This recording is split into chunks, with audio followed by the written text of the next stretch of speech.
आज की इस वीडियो में हम स्टडी करने जा रहे हैं 10th class English first flight literature text book से चैप्टर नंबर 2, जिसका टाइटल है लॉन्ग वॉक टू फ्रीडम और जिसे नेल्सन रोलिहल्ला मंडेला ने लिखा है। इसकी हम आपको कुछ पिक्चर्स के साथ में बहुत ही इजी वे में हिंदी समरी की स्टडी कराएंगे। सो स्टूडेंट्स, चैप्टर का नाम है long walk to freedom. It means आज़ादी की लंबी यात्रा।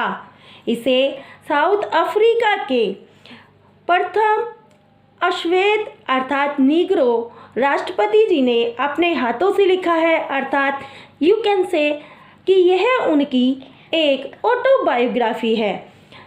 सबसे पहले नेल्सन मंडेला जी के बारे में यही कहेंगे कि जिस समय वे राष्ट्रपति बने उन्होंने ये ऑटोबायोग्राफी लिखी। इसमें अपने जीवन की पूरी जो घटनाएं थी, जो उन्होंने दुख सहे, उन सभी को लिखा।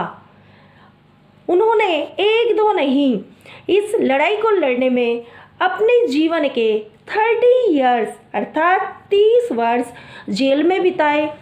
इतना नहीं, अपने परिवार से, अपने रिश्तेदारों से, सभी से उन्हें दूर रहना पड़ा। बहुत सी यातनाएं सहनी पड़ी, क्योंकि उस समय वहाँ पर एक अपार्थाइड सिस्टम था, अर्थात एक रंग भेदी पॉलिटिकल सिस्टम चल रहा था।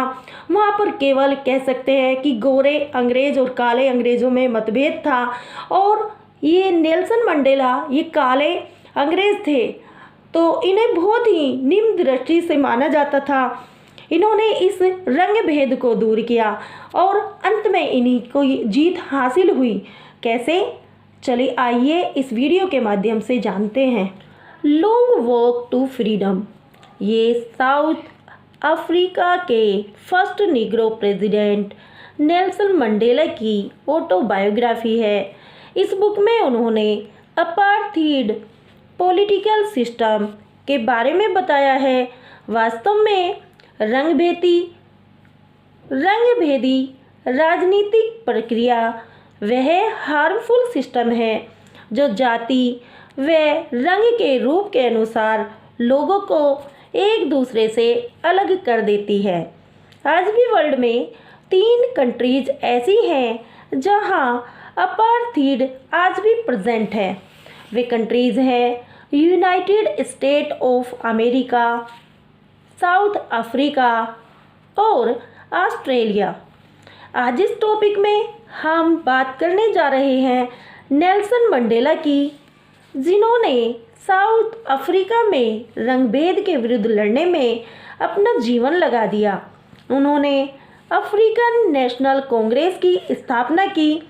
इतना ही नहीं, वे 30 वर्ष तक जेल में भी रहे, अंत में जीत प्राप्त की और 1994 में साउथ अफ्रीका में लोकतांत्रिक चुनाव में राष्ट्र के पहले निग्रो राष्ट्रपति बने। इस चैप्टर में लेखक उस उद्घाटन द इनॉग्रेशन के बारे में बताते हैं जो उनकी शपथ अर्थात ओथ के लिए किया गया था। उनके जीवन का सबसे सुनहरा पल, गोल्डन डे, 10 मई 1994। सुंदर सैंडस्टोन से बनी एक रंगशाला जो अनेक दशकों से केवल श्वेत लोगों के लिए भव्य समारोह का ही केंद्र हुआ करती थी, किंतु आज इस स्थान पर अलग अलग देशों के प्रतिनिधि विद्यमान थे।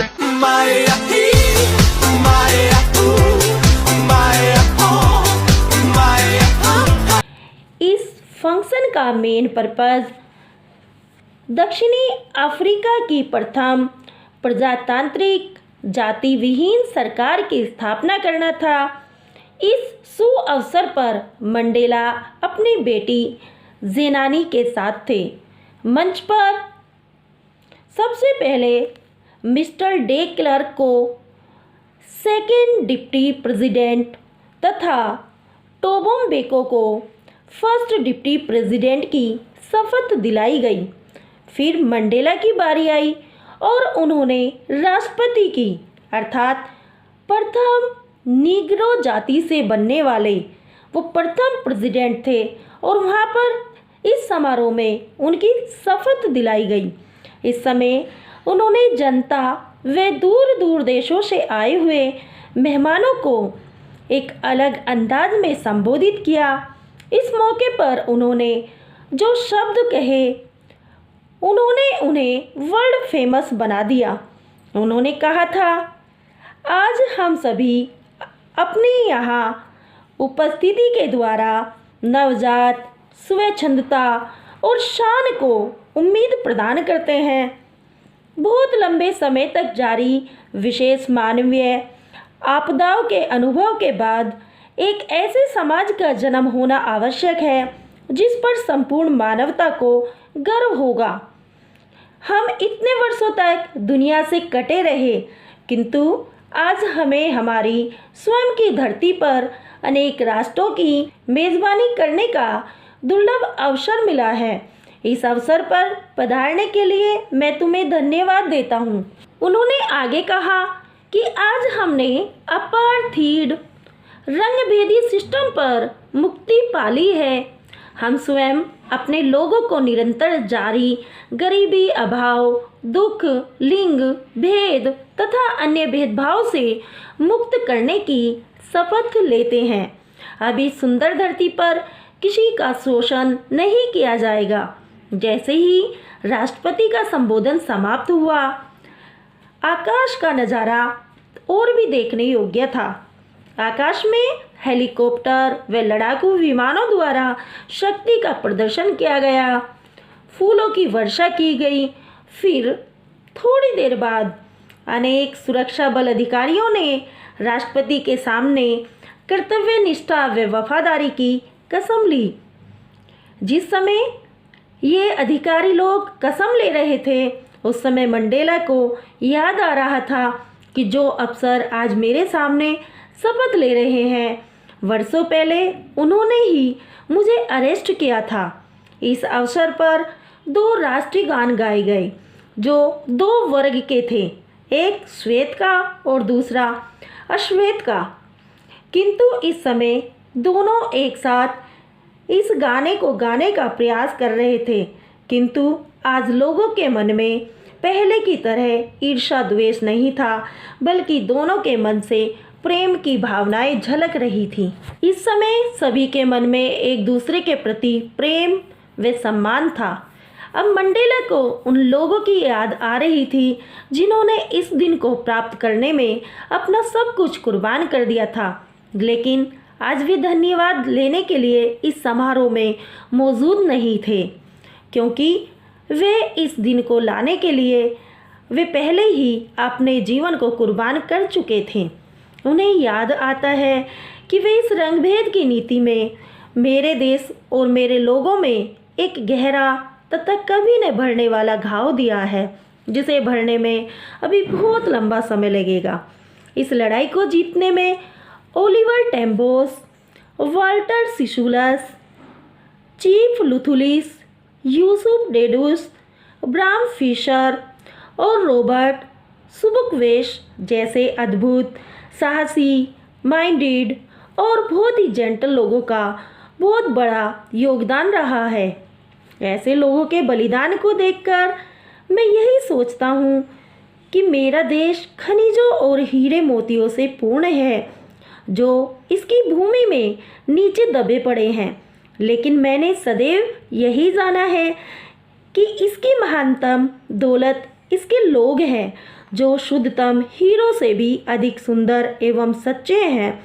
At this moment, I would like to say that I have always known that its greatest wealth is its people, finer and truer than the purest diamonds. Mandela आगे बताते हैं कि ऐसे महान लोगों से मैंने बहुत कुछ सीखा है।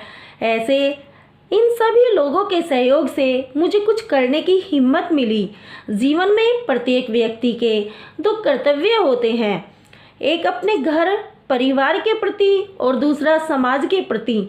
लेकिन उस समय दक्षिण अफ्रीका में दोनों ही कर्तव्यों का पालन करना रंगभेद के कारण असंभव था। अगर कोई करने की कोशिश करता तो उसे परिवार व समाज दोनों से ही निकाल कर अकेला रहने को विवश कर दिया जाता था। मैंने देखा केवल मैं ही परतंत्र नहीं था, बल्कि मेरा समाज, मेरा परिवार सभी इन नियमों से पीड़ित थे। अतः मैंने अफ्रीकन नेशनल कांग्रेस में शामिल होने का फैसला किया और शामिल होने के बाद इसी आज़ादी की भूख ने मेरे जैसे भयभीत युवक को एक साहसी व्यक्ति में बदल दिया। इसी आज़ादी की भूख ने मुझे कानून का अपराधी बनाया, बेघर बनाया, भिक्षुक बनाया। मैंने पाया कि मेरे लोगों से एक के ऊपर पड़ी जंजीर भी सभी पर पड़ी जंजीर के समान थी। मेरे सभी लोगों पर पड़ी जंजीर मुझ पर पड़ी जंजीर थी, अर्थात मेरी जनता का दुख मेरा दुख और मेरी जनता का सुख ही मेरा सुख था। और इसी सोच ने मुझे आखिरी ये सब जीत दिला दी। तो स्टूडेंट, ये इस चैप्टर की हिंदी समरी थी। मुझे उम्मीद है आप सभी को अच्छे से समझ में आ गई होगी। जाने से पहले आपसे यही कहूँगी कि वीडियो को लाइक ज़रूर कीजिए। चैनल को अगर अभी तक भी सब्सक्राइब नहीं किया है तो फर्स्ट ऑफ ऑल चैनल को सब्सक्राइब कीजिए। सो स्टूडेंट्स, खुश रहिए, मिलते हैं नेक्स्ट वीडियो में। तब तक के लिए थैंक